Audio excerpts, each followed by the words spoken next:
యేసు ప్రభువు దేవుని దూతలు. క్రైస్తవ ప్రపంచంలో దీని మీద చాలా చర్చ జరుగుతుంది.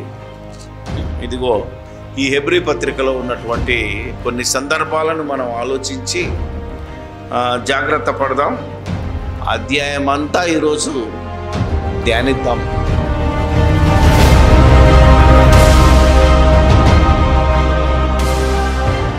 సర్వశక్తిమంతుడైన దేవునికి, సకలాశీర్వాదాలకు కారణభూతుడైన పరమ తండ్రికి, ఆయన ప్రియకుమారుడు, మీ లోక రక్షకుడు, మనుషులందరికీ ప్రభు అయినటువంటి యేసుక్రీస్తు ద్వారానే పరిశుద్ధాత్మ యొక్క సహవాసముతో మనందరి తరపున లెక్కించలేని స్తోత్రములు చెల్లిస్తూ ఉన్నాను.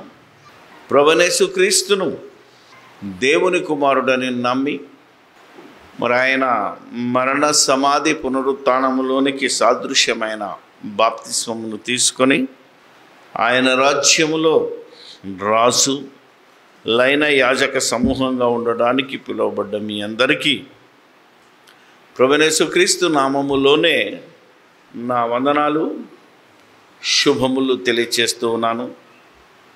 క్రీస్తునందు ప్రియమైన దేవుని వాళ్ళరా, దేవుని యొక్క వాక్యాన్ని దేవుని ఆలోచన చొప్పున మరి చదివి నేర్చుకొని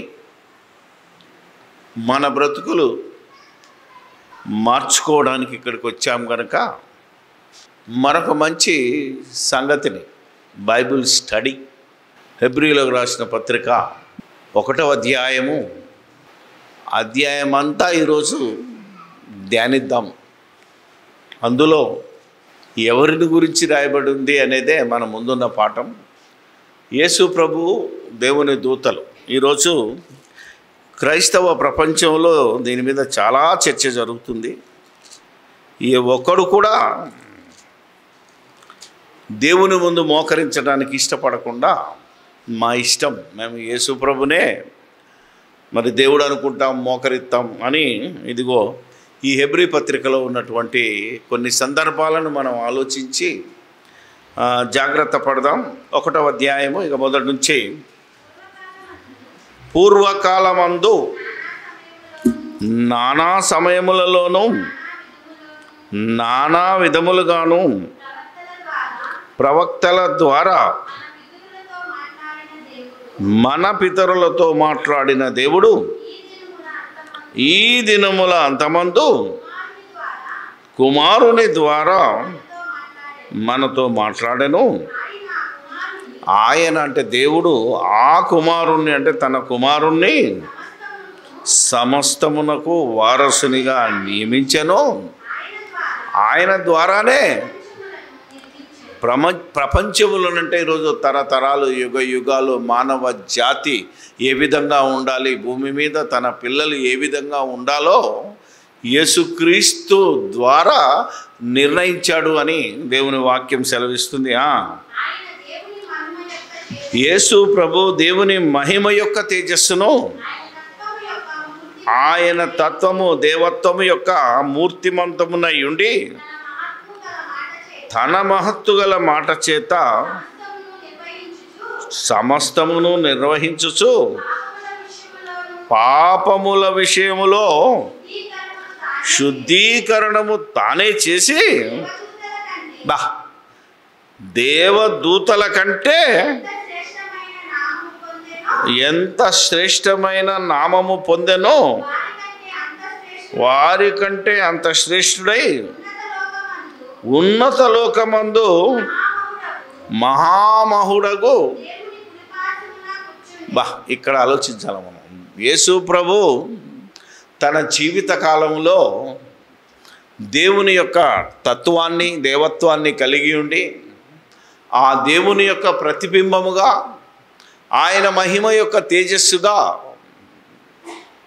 తన్ను తాను కనపరుచుకొని దేవుడు చెప్పవలసిన మాటలు ఒకప్పుడు ప్రవక్తల ద్వారా దేవుడు ఇశ్రాయేలుతో మాట్లాడితే ఈరోజు సర్వ మానవాళితో దేవుడు తన కుమారుడైన యేసుక్రీస్తు ద్వారా మాట్లాడెను అన్నాడు. అంటే ఎప్పుడు 2000 సంవత్సరాల క్రితమే దేవుడు ఏదైతే సర్వమానవాళికి చెప్పాలనుకున్నాడో, సర్వమానవాళి ఏ విధంగా బ్రతకాలో, ఏ విధంగా తమ విధులు తమ ధర్మాన్ని నిర్వహించాలో వాటన్నిటినీ 2000 సంవత్సరాల క్రితమే యేసుప్రభు ద్వారా దేవుడు చెప్పేశాడు. అలా చెబుతూ ఒక మాట అన్నాడు, దేవదూతల కంటే శ్రేష్టమైన నామము పొందెను అన్నాడు. ఇది మనం ఆలోచిస్తే ఎందుకు ఈ మాట ప్రయోగించాడు అంటే, 2వ అధ్యాయాన్ని కనుక మీరు ఆలోచిస్తే 9వ వచనం చదవండి. దేవుని కృప వలన ఆయన అంటే యేసు ప్రభు ప్రతి మనుషుని కొరకు మరణము అనుభవించున్నట్లు, అంటే రుచి చూచినట్లు, దూతల కంటే కొంచెము తక్కువ వాడుగా చేయబడిన యేసు అంటే బ్రతికిన కాలంలో ఆయన ఎలాంటి వాడట? దూతల కంటే తక్కువగా చేయబడిన యేసు. అబ్రహాము సంతాన స్వభావము కలిగిన యేసు. ఆ రోజు మనుషులు ఎట్లాంటి యూదులు ఎలాంటి మనస్తత్వంతో ఉన్నారో ఆయన శరీరంలో అలాంటి గుణగణాలతో వచ్చినా ఆయన ఏం చేశాడు అంటే, బ్రతికి దేవుని కోసం దేవదూతల కంటే మరీ శ్రేష్టమైన పేరు సంపాదించుకున్నాడు.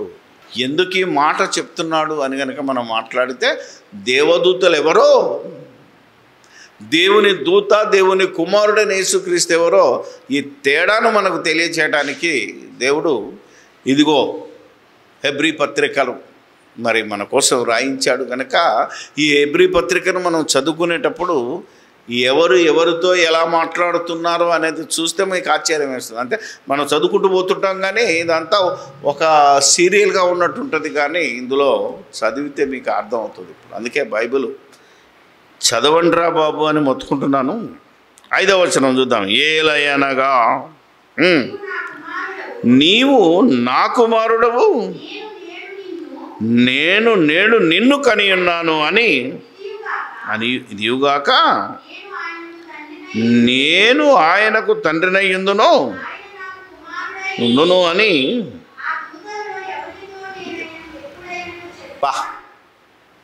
అంటే దేవదూతలు నాకు కుమారులు కాదు. దేవుని యొక్క దూతలు ఎవరో నేను చెప్తున్నాను, మీరు వినండి. యేసుక్రీస్తు ఆయనను పోలి నడుచుకున్న వాళ్ళే నా కుమారులు అని దేవుడు ఇక్కడ చెప్తున్నాడు. యేసుప్రభుతో ఏం చెప్పాడట?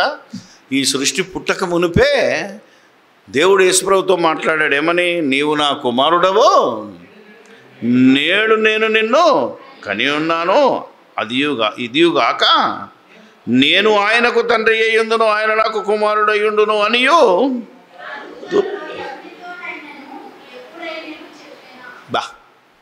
ఇక్కడ 2 సందర్భాలను, వేరు సందర్భాలను జ్ఞాపకం చేస్తున్నాడు దేవుడు. ఒకటి యేసుప్రభుతో మాట్లాడుతున్నాడు. ఏమని? నీవు నా కుమారుడవో. వెంటనే మనకి ఎవరితో మాట్లాడుతున్నాడో తెలుసా?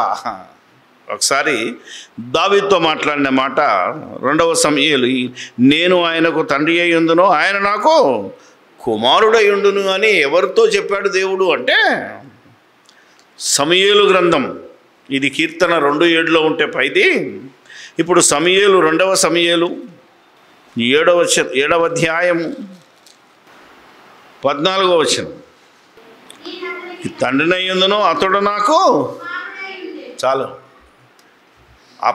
దావీదుతో ప్రమాణం చేశాడు, నీ యొక్క సంతానంలో నుంచే నీ యొక్క కుమారుణ్ణే ఇశ్రాయేలుకు రాజుగా, ఆయన రాజ్యము యుగ యుగములు ఉంటుంది, సూర్యుడు ఉన్నంతకాలం ఉంటుంది, చంద్రుడు ఉన్నంతకాలం ఉంటుంది అని దావీదుతో దేవుడు ప్రమాణం చేశాడు. కనుక ఎవరికి తండ్రినై ఉంటాను, ఎవరు నాకు కుమారుడై ఉంటాడు అంటే, ఇశ్రాయేలును ఈ ప్రజలను పరిపాలించువాడు లూకాసు వార్తలో చెప్తాడు అన్నమాట. అంటే ఇవన్నీ మీరు మనసులో పెట్టుకుంటే, నీవు నా కుమారుడవు, నేడు నేను నిన్ను కని ఉన్నానని యేసుప్రభుతో మాట్లాడిన దేవుడు, అతడు నాకు కుమారుడు, నేను అతనికి తండ్రినై ఉంటానని సమూయేలు ప్రవక్త ద్వారా దావీదుతో మాట్లాడాడు.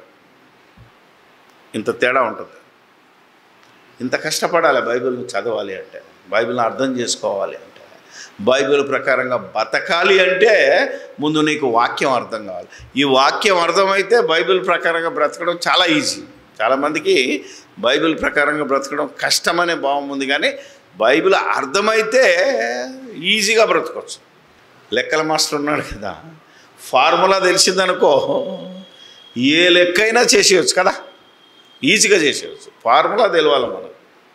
ఇక్కడ కూడా బైబిల్ చదివే విధానం, బైబిల్ అర్థం చేసుకునే విధానం తెలిస్తే దాని ప్రకారంగా ఎన్ని అడ్డంకులు వచ్చినా, ఎన్ని కష్టాలు వచ్చినా, ఎన్ని నష్టాలు వచ్చినా ఈజీగా కొట్టేసుకుంటూ వెళ్ళిపోవచ్చు. ఇక్కడ క్రైస్తవులకు అర్థం కానిది, క్రైస్తవ్యానికి బైబిల్కు మధ్యలో ఉన్న తేడా ఇదే. అసలు మీకు బైబిల్ అర్థం కావట్లేదు. ఎవడు నాకు బయలుపరిచాడు ఇలాగా, నాకు బయలుపరిచాడు ఇలాగంటే నీకు నాకు ఇష్టం వచ్చినట్టు బయలుపరచాడు. ఇందులో బయలుపరచబడినట్టుగా నువ్వు బైబిల్ని అర్థం చేసుకోవాలి. తర్వాత ఆ దూతలతో ఎవరితోనైనా ఎప్పుడైనా నాకు చెప్పనా, మరియు ఆయన భూలోకమునకు ఆది సంభూతుణ్ణి మరలా రప్పించినప్పుడు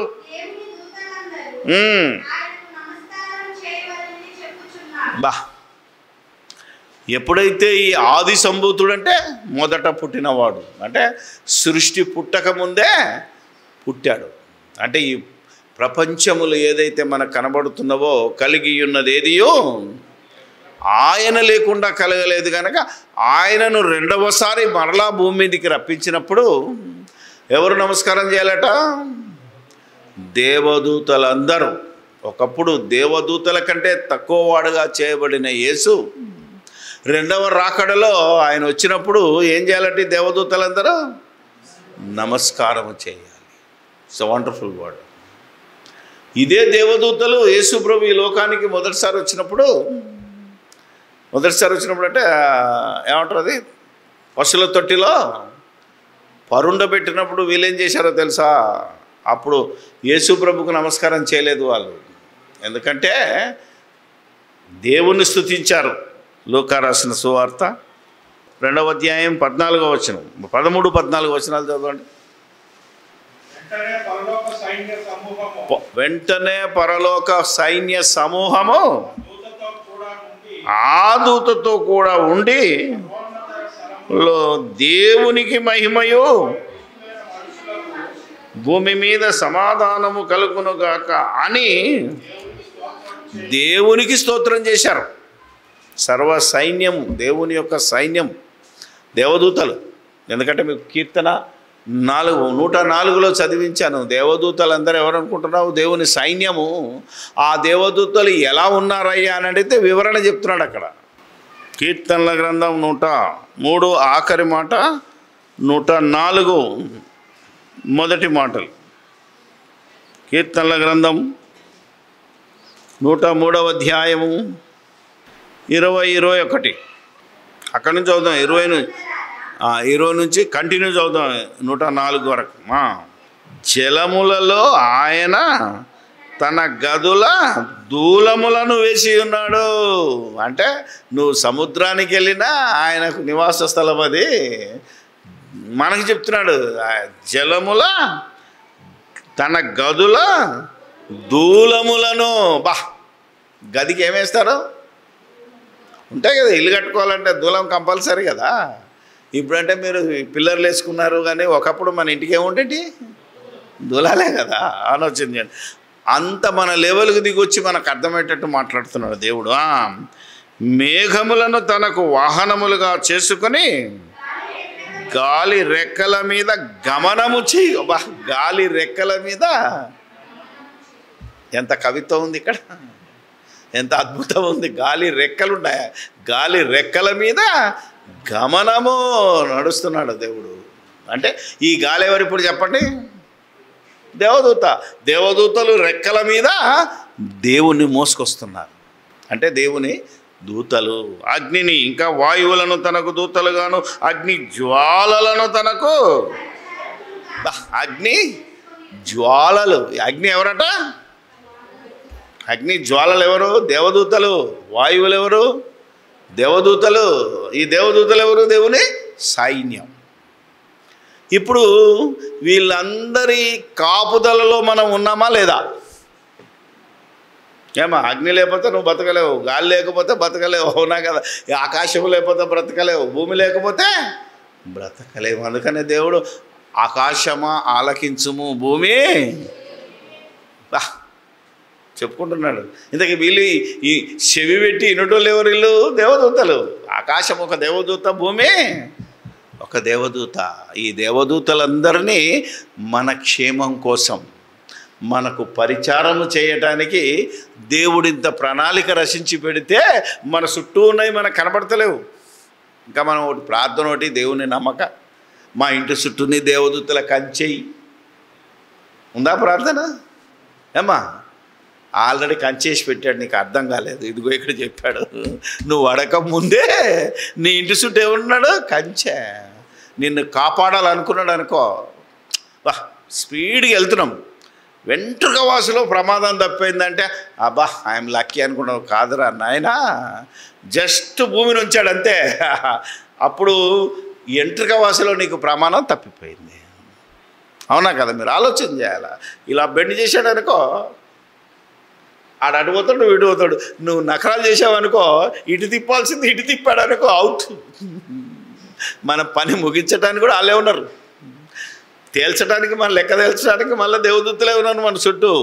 నకరాలు చేసావో అయిపోతుంది నీ పని అని. అందుకే గాలికి తనకిష్టం ఉన్నది, అగ్నికి తనకిష్టం ఉన్న అన్నీ ఉన్నాయి. ఎందుకంటే ఈరోజు మనం చూస్తున్నాం, ఒక్కసారి అగ్ని అంటుకుందంటే తినేస్తుంది మొత్తం, దానికి ఆహారం పదార్థం. అవునా? అంటే దేవదూతల భోజనం. కాలితే చాలు, అంటుకున్నదంటే ఆర్పి నువ్వు ఎంత ఆర్పినా ఆగదు. అలా గాలి సహాయం చేస్తే అగ్నికి అంతం ఉండదు.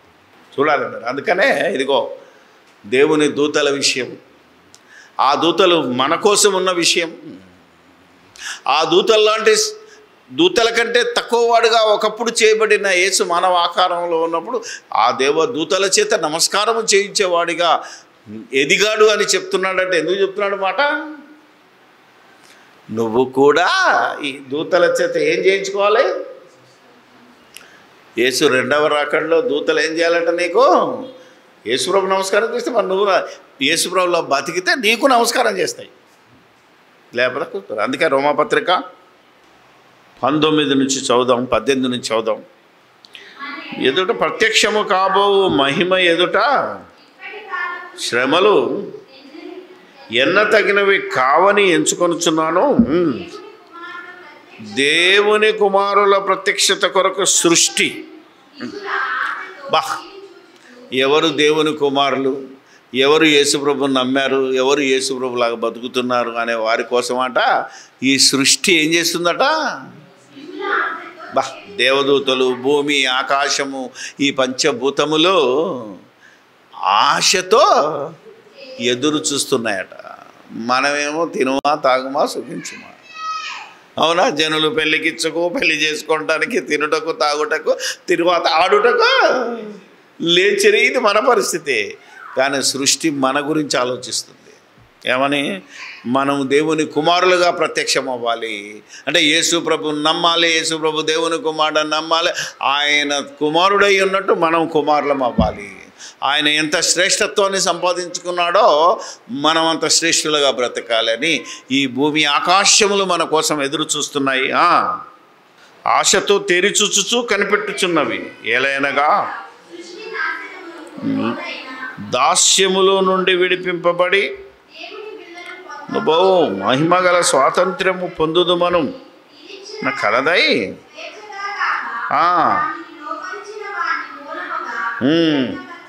ఒకప్పుడు సృష్టి అంతటిని దేవుడు ఆ యొక్క ఏదేను తోటను చూసి ఏమన్నాడు? దీన్ని హాయిగా తినండిరా అన్నాడు. అవునా? అనుభవించండి అన్నాడు. దీన్ని పరిపాలించండి, దీని మీద దీన్ని లోబర్చుకోండి అంటే ఏమైపోయాడు? ఆదాము లోబడిపోయాడు. ఆదాము చేసిన పాపాన్ని బట్టి శపించబడింది భూమి. మరలా భూమిని తన శాపములో నుంచి మనం విడిపించాలి. అది మన డ్యూటీ. ఈరోజు యేసు ప్రభు విడిపించాడు. అందుకే కొత్త భూమి క్రొత్త ఆకాశముగా దాన్ని మార్చాడు తన రక్తము చేత. ఆ క్రొత్త భూమి, ఆ కొత్త ఆకాశమైన ఈ సంఘంలో ఉన్న నువ్వు, క్రొత్తగా జన్మించిన నీవు ఈ క్రొత్త సృష్టిగా మారావా లేదా అనేది దేవదూతలు మిగుల ఆశతో తేరి చూచుచున్నాయి. ఎందుకంటే ఒకప్పుడు వ్యర్థపరచబడింది అంటున్నాడు. తో ఇదివరకు మూలుగుచు ప్రసవ, మనమే కాదు, ఈ భూమి, ఈ ఆకాశము ఏమవుతుందట, ప్రసవ వేదన పడుతుంది, అంత బాధపడుతుంది. ఎందుకంటే ఇంత మేము శ్రేష్టంగా మీకు సేవ చేయాలనుంటే మీరెందుకురా ఈ పందిలాగా బురదలో పడి దొర్లుతున్నారు అని, మనం అందులోంచి బయటికి రావాలని ఎంతన వేదన పడుతున్నాయట భూమి ఆకాశములు. ప్రసవ, ఇది అర్థం చేసుకుంటే చాలు, మన బతుకు మారిపోతుంది. అందుకే చెప్తున్నాడు. కిందికి మళ్ళీ హెబ్రీ పత్రికలో రండి. అయిపోయిందా? తన దూతలను వాయువులుగాను తన సేవకులను దూతను గురించి చెప్పుచున్నాడు. కానీ ఆల్రెడీ మన కీర్తనలు చదివాము. అందుకని దూతల గురించి, అంతా దూతల గురించి మాట్లాడుతున్నాడు. దూతలు ఎవరయ్యా అంటే ఈ సృష్టి, దూతలు ఎవరయ్యా అంటే సేవకులు, దేవతలు ఎవరయ్యా అంటే మనకు కాపలుగా పెట్టిన దేవుని దూతలు. ఇప్పుడు తన కుమారుని గురించి ఏమంటున్నాడు అంటే, ఇక్కడే ఈరోజు క్రైస్తవ ప్రపంచంలో బిషపులు, పెద్ద పెద్ద భక్తులు దెబ్బతిన్నది ఇన్నే.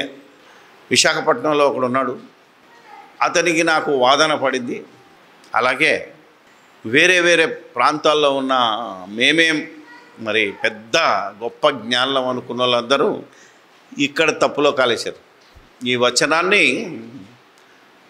ఆత్మనేర్పు మాటలతో, ఆత్మనేర్పు సంగతులను సరిచూసుకోకుండా ఎలా దెబ్బతిన్నారు అంటే, ఇప్పుడు చెప్పండి. తన కుమారుని గురించి అయితే, దేవా నీ సింహాసనము నిరంతరము నిలుచున్నది, న్యాయార్థమైనది, నీవు నీతిని ప్రేమించితివి, దుర్నీతిని ద్వేషించితివి. అందుచేత దేవుడు నీతోటి వారి కంటే నిన్ను హెచ్చించున్నట్లుగా ఆనంద తైలముతో అభిషేకించాడు. ఇక్కడ ఈనాటి భక్తులు దేవుడే దేవా అని పిలుస్తున్నాడు తన కుమారుణ్ణి. కనుక యేసుప్రభు ఎవరట? దేవునికే దేవుడు, మన కాదు. ఇక్కడ వాళ్ళు వ్యాఖ్యానించింది ఎవరంటే ఈ మూర్ఖులు, యేసు ప్రభు ఎవరికి దేవుడట? దేవునికే దేవుడా? మంచి ఆలోచన వచ్చింది. యేసుక్రీస్తు దేవునికే దేవుడా. దేవుడేమంటాడు? నేను తప్ప నీకు ఇంకొక దేవుడు ఉండకూడదు అని ఆయన చెప్తున్నాడు. నేను దేవుడను తప్ప నీకు మరొక దేవుడు. ఇప్పుడు దేవుడే తన కుమారుణ్ణి దేవుడు అంటాడా అంటే మరి ఆ దేవుని మనం నమ్మొచ్చా? ఈరోజు బైబిల్ ప్రీచర్స్ ఎవరైతే ఉన్నారో ఇక్కడ దెబ్బతిన్నారు. ఇంతకీ ఇది ఎక్కడ రాయబడింది ఆలోచన చేద్దాం. ఎందుకంటే గీత పెట్టాడు అంటే ఇది కీర్తనలో ఉన్నదాన్ని తీసుకొచ్చాడు ఇక్కడికి. 45వ కీర్తన. అక్కడికి వెళ్దాం, అక్కడ ఎలా ఉందో చూద్దాం. కోరహు కుమారులు రచించిన దైవ ధ్యానము ప్రేమను గురించిన గీతము అని రాసి ఇప్పుడు ఆయన రాస్తున్నాడు. చూడండి, కోరహు కుమారులు ఒక దివ్యమైన సంగతితో నా హృదయము బహుగా ఉప్పొంగుచున్నది. ఇక్కడ అండర్లైన్ చేసుకోండి. నేను రాజును గురించి రచించిన దానిని పలికెదను, రాయువాని కలముల వలె ఉన్నది. రాజును కీర్తిస్తున్నాడు. ఆ రాజు ఎవరో ఇప్పుడు మీకు అర్థం కావాలి. ఎవరటినా నరుల కంటే నీవు అతి సుందరుడవై ఉన్నావు. నీ పెదవుల మీద రాజా, నీ పెదవుల మీద దయారసము పోయబడి ఉన్నది. కావున దేవుడు నిత్యము నిన్ను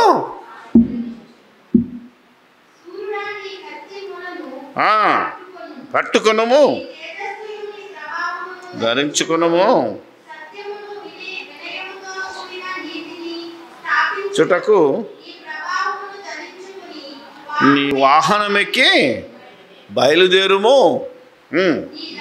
హస్తము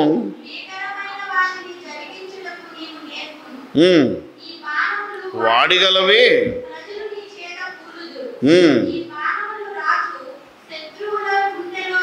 ఇక్కడ ఆగుదాం. ఇదంతా ఎవరి గురించి మాట్లాడుతున్నాడు? కోరహు కుమారులు తమకు రాబోయే రాజు మెస్సయ్య. ఆ రాజు ఎవరంటే యేసుక్రీస్తు ప్రభు. మనకంత చదివితే అర్థమవుతుంది. ఓకే, ఇప్పుడు ఇంతవరకు రాజు రాజు అన్నాడు, సడన్గా ఏమని మార్చాడు? దేవా అంటాడా? ఇక్కడ ఉంది. మనం ఇదే వచనాన్ని యాజ్ ఇట్ ఈజ్గా కీర్తన అది హెబ్రీ గ్రంథకర్త తీసుకొచ్చాడు. ఏమని? దేవా నీ సింహాసనము నిరంతరము నిలుచును, నీ రాజదండము. నీ దేవుని యొక్క రాజదండమా, రాజు యొక్క రాజదండమా అని ఆలోచిస్తే తేలిపోతుంది. న్యాయార్థమైన దండము, నీతిని ప్రేమించి భక్తిహీనతను ద్వేషించుచున్నావు. కావున దేవుడు నీ దేవుడే నీ చెలిక కాండ్ర కంటే హెచ్చించున్నట్లుగా నిన్ను ఆనంద తైలముతో. ఇంతకీ ఈ దేవుడికి దేవుడు, అవునా కదా? ఇక్కడ దేవా అంటే దేవుడికి దేవుడు ఉన్నట్టు, కానీ ఈ రాజుకు దేవుడు ఉంటాడు. ఈ రాజు ఎవరు? మన భాషలో యేసుప్రభు అయితే ఈ రాజుకు దేవుడు ఉన్నాడు, లేడా? యోహాను సువార్త 17వ అధ్యాయంలో మరియమ్మతో అంటాడు యేసుప్రభు ఏమని? గుర్తుందా మీకు? 20వ అధ్యాయం 17వ వచనం. యేసు ఆమెతో నేను ఇంకనూ తండ్రి యొద్దకు ఎక్కిపోలేదు, ముట్టుకొనవద్దు, అయితే వెళ్ళి నా తండ్రియు మీ తండ్రియు నా దేవుడును మీ దేవుడునైన వాని యొద్దకు ఎక్కిపోవచ్చున్నానని. అంటే ఇప్పుడు యేసు ప్రభుకు దేవుడు ఉన్నాడు, ఆయన తండ్రి. ఇది దేవుని వాక్యం. యేసు ప్రభు నోటి నుంచి చెప్పాడు. ఇంతకీ దేవునికి దేవుడు అని ఉన్నాడు. దేవుడు ఏమన్నాడు? నేను తప్ప నీకు ఇంకొక దేవుడు అంటే. కోరహు కుమారులు 5-6 వచనాలలో ఏమని రాశారు? ఒరిజినల్లోకి వెళ్తే ఓ ప్రిన్స్, ఓ జడ్జ్ అని ఉంటుంది. మీరు మూల భాషలోకి వెళ్తే అంటే ఓ రాజకుమారుడా. దేవుడు యేసు ప్రభు గురించి ఏమంటున్నాడు? ఓ రాజా, నీ రాజదండము న్యాయార్థమైనది, నువ్వు నీతిని ప్రేమించావు, దుర్నీతిని ద్వేషించావు గనక, అవునా కదా, నీ దేవుడైన నిన్ను నీ చెలికత్తెల కంటే అధికముగా హెచ్చించాను. అలా హెచ్చించాడు దేవుడు. అందుకనే ఫిలిప్పీయులకు రాసిన పత్రికలో ఏం రాశాడు? అందరికంటే ఎక్కువగా పైనామం ఎవరికి ఇచ్చాడు? భూలోకంలో ఉన్నవారి కంటేను, పాతాళ లోకంలో ఉన్నవారి కంటేను, పరలోకంలో ఉన్నవారి అందరికంటే యేసు ప్రభుని దేవుడు ఏం చేశాడు? హెచ్చించాడు. ఇంత జ్ఞానం ఉండాలి. సో హెబ్రీ పత్రికలో ఏదైతే దేవా అన్నాడో, దేవా కాదది ఏమని? రాజా. మీరు అక్కడ రాసుకోండి, దేవా అన్న దగ్గర రౌండప్ చేసుకొని రాజా. అదే ఈ కీర్తనల గ్రంథము 45:6 వచనంలో కూడా దాన్ని రౌండ్ చేసి రాజా అని రాసుకోవాలి. ఇక చదివేటప్పుడు ఎప్పుడైనా మనం రాజానే చదువుకోవాలి తప్ప దేవా అనే విధానం ఉండదు. ఒకవేళ కీర్తనాకారుడు, ఈ కీర్తన రాసిన వాడు ఇశ్రాయేలీయుడు గనక, యూదుడు గనక, ఈ యూదుడు అనేవాడు ఎప్పుడైనా మీరు ఆలోచించండి, బైబిల్ మొత్తంలో దేవుణ్ణి తప్ప ఎవరిని దేవా అంటే దేవదూషణ చేసిన వారు అవుతారు. ఆన్ ది స్పాట్లో అతన్ని రాళ్ళు తీసుకొని కొట్టి చంపేయచ్చు. ఒకవేళ కీర్తనాకారులు ఈ కోరహు కుమారులు ఎవరైతే ఉన్నారో ఆనాడే వాళ్ళు దేవా అని రాసుంటే ఇమీడియట్గా రాళ్లతో కొట్టి చంపబడేవారు. కాబట్టి వాళ్ళు రాయలేదు. తర్జుమాదారుడు ఏం చేశాడంటే రాజా అనే రాయకుండా దేవా అని రాశాడు. ఇప్పుడు ఈ మూర్ఖులు ఏమంటున్నారు? దేవుడే యేసు ప్రభును దేవా అన్నాడు కనుక యేసుప్రభు ఎవరు అనుకుంటున్నావు? దేవునికే దేవుడు. మీరెందుకురా దేవుడు కాదంటున్నారు, మీరు మూర్ఖులరా అంటున్నాడు ఒకడు. రాజా అని రాస్తూ దేవుని స్తుతిస్తున్నారు వాళ్ళు. కానీ ఈ తర్జుమాలో ఉన్న జరిగిన ఈ రాజా అనే పదం పడకపోయేసరికి మనోళ్ళు ఏం చేస్తున్నారు అంటే యేసుప్రభే దేవా, దేవుడే దేవా అంటున్నాడు కనుక తన కుమారుని గురించి అయితే మరి దేవుడు దేవా అన్నాడు అని ఒక అబద్ధ ప్రచారం ఈరోజు ప్రపంచంలోకి వెళ్ళింది. కాబట్టి మనం జాగ్రత్తగా విందాం. మళ్ళీ హెబ్రీ పత్రికకి వెళ్దాం. ప్రభువా నీవు ఆదియందు భూమికి పునాదులు వేసితివి, చేతి పనులే నీవు వస్త్రముల వలె పాతగిలును ఉత్తరీయముల వలె వాటిని మడిచివేతువు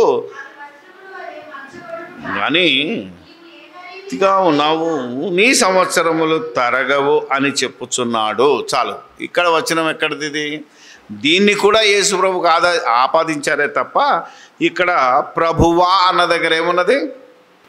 ఇప్పుడు కీర్తన ఈ యొక్క గ్రంథకర్త దేవుని గురించి పొగుడుతున్నాడు. ఏమని? ప్రభువా. ఇది దేవుడు మాట్లాడిన మాట కాదు, యేసుప్రభు. ఈ గ్రంథకర్త ఏదైతే హెబ్రూ రాసిన ఆయన దేవుని యొక్క స్తుతిని, దేవుని యొక్క స్థితిని మనకు చెప్తున్నాడు. ఎక్కడుంది ఈ మాట అంటే కీర్తనల గ్రంథము 102వ కీర్తనలో ఉన్నదే ఇక్కడ రాశాడు. అంటే యేసు ప్రభు ఈ సృష్టిని చేయలేదు. ప్రభువా నీవు ఆది యందు భూమికి పునాదులు వేసిదివి అంటే ఆది యందు భూమికి పునాదులు వేసిన ఆయన దేవుడు. 102వ కీర్తన 25-27 చదివితే ఇక్కడ పైన దేవదూత యేసుప్రభు గురించి చెప్పాడు, దేవదూతల గురించి చెప్పాడు, సృష్టి గురించి చెప్పాడు, యేసు క్రీస్తుని గురించి చెప్పాడు, మళ్ళీ దేవుని గురించి చెప్తున్నాడు ఈ గ్రంథకర్త. ప్రభువా అన్నాడు అంటే అది దేవుని గురించి రాయబడిన అన్నమాట. ఇంతకీ ఈ భూమికి పునాదులు వేసింది ఎవరో తెలుసా? దేవుడు, నాట్ యేసుప్రభు కాదు. ఎందుకంటే హెబ్రీ గ్రంథకర్త అది యోబు గారు. యోబు గ్రంథంలోకి వెళ్దాం మనం. 38వ అధ్యాయము 1వ వచనం చదవండి. అప్పుడు యెహోవా సుడిగాలిలో నుండి ఇలాగున యోబునకు ప్రత్యుత్తరం ఇచ్చెను. చున్న వీడెవడు తెచ్చుకొని ఇంచుకొనుమో ప్రశ్న వేయుదును. 4వ వచనం చూడండి ఏమన్నదండి? నేను భూమికి పునాదులు వేసినప్పుడు నువ్వెక్కడ ఉంటివి? చెప్పుము. ఎడల పరిమాణమును నియమించిన వాడెవడో చెప్పుము. కొలత వేసిన వాడెవడో చెప్పుము. చెప్పుము. నక్షత్రములు ఏకముగా కూడి పాడినప్పుడు దేవదూతలందరూ జయధనులు చేసినప్పుడు చూడండి ఎంత బాగుందంటే దేవుడు యెహోవా దేవుడు యోబుకు ప్రత్యక్షమై ప్రశ్న వేస్తున్నాడు. ఒరే నాయనా, భూమికి పునాదులు నేను వేసినప్పుడు నువ్వు ఎక్కడున్నావు అంటే భూమికి పునాదులు వేసింది ఎవరు? యేసుప్రభువా దేవుడా? అప్పుడు దేవదూతలందరూ అన్న దగ్గర ఒక ఫుట్ నోట్ ఇచ్చాడు. ఇదే ఈ ప్రపంచాన్ని చెడగొట్టింది.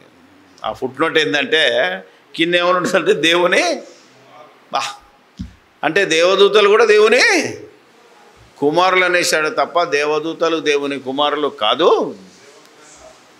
దేవునికి ఎవరయ్యా అని అడిగితే ఇదిగో గ్రంథకర్త మళ్ళీ ఇక్కడికి తీసుకొచ్చాడు మనల్ని. ఎక్కడికి? హెబ్రీలకు రాసిన పత్రిక 1వ అధ్యాయము ఆఖరి మాట చదువుకుందాం. 13, 14 చదివితే అర్థమవుతుంది. ముగిస్తాం. అమ్మా, నేను నీ శత్రువులను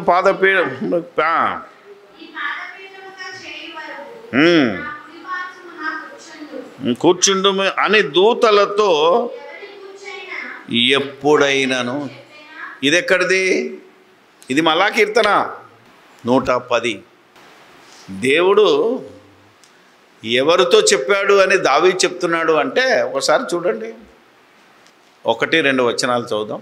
ప్రభువు నా ప్రభువుతో సెలవిచ్చిన ఎవరంటున్నారు ఈ మాట? దావీదు రాస్తున్నాడు. దావీదు ఏమని రాస్తున్నాడు? ప్రభువు నా ప్రభువుతో, అంటే ఈ ప్రభు ఎవరు, ఆ ప్రభు ఎవరు? ప్రభు అనేది బోల్డ్ పెద్ద అక్షరాలతో ఉంటుంది.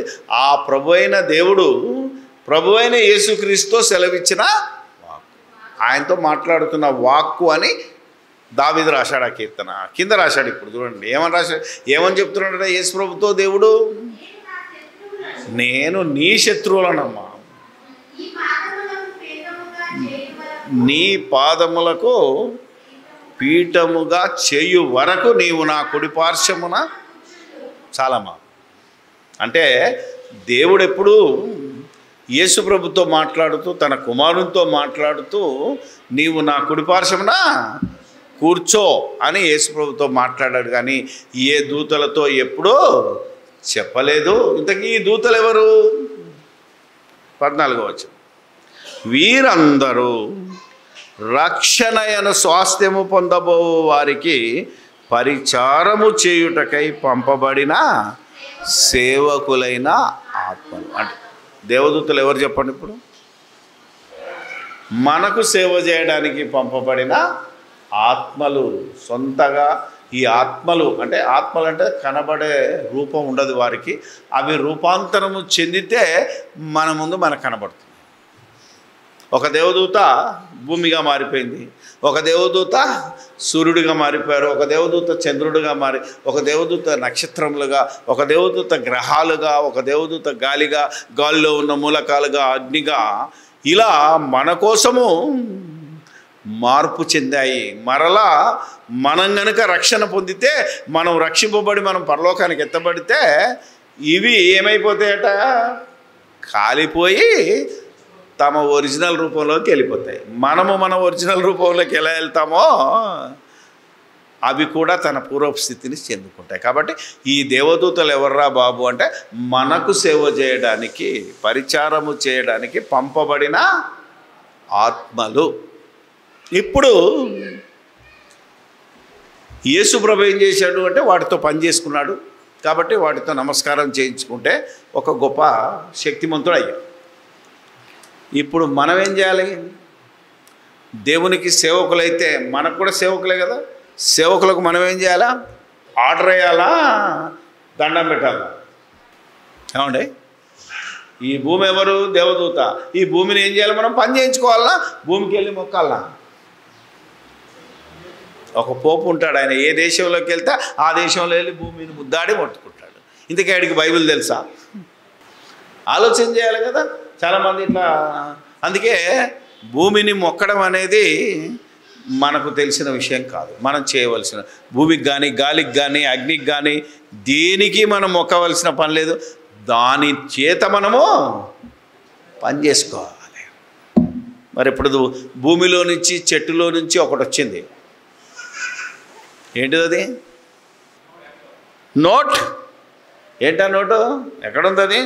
ఇది కింద పడితే ఏమవుతుంది? మనకు ఏం చేస్తారు? ఇట్లా తీసుకొని అమ్మా ఇలా పెట్టుకున్నామంటే విగ్రహారాధన. దీనికి దాసుడు అయినట్టే. ఇదేం చేయరా?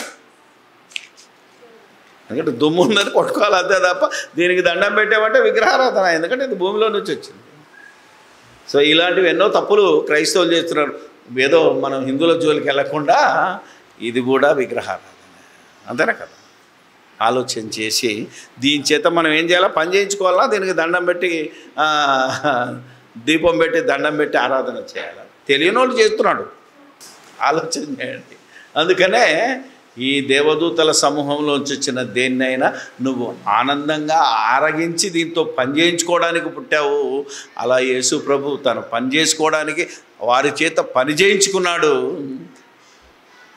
తిరిగి లేచి రెండవసారి వచ్చేటప్పుడు వాటి చేత నమస్కారము చేయించుకునే స్థితికి ఎదిగాడు. ఆయన వైపు చూస్తే, ఆయనను మనం అర్థం చేసుకుంటే, ఆయనను గ్రహిస్తే మనం ఆ స్టేజ్కి వెళ్ళాలని దేవుడు ఈరోజు మనతో మాట్లాడు. విన్న మీరు విని బాగుపడతారో, మా ఇష్టం సార్ అంటారో అది మీకే వదిలేస్తూ ప్రార్థన చేసుకుందాం.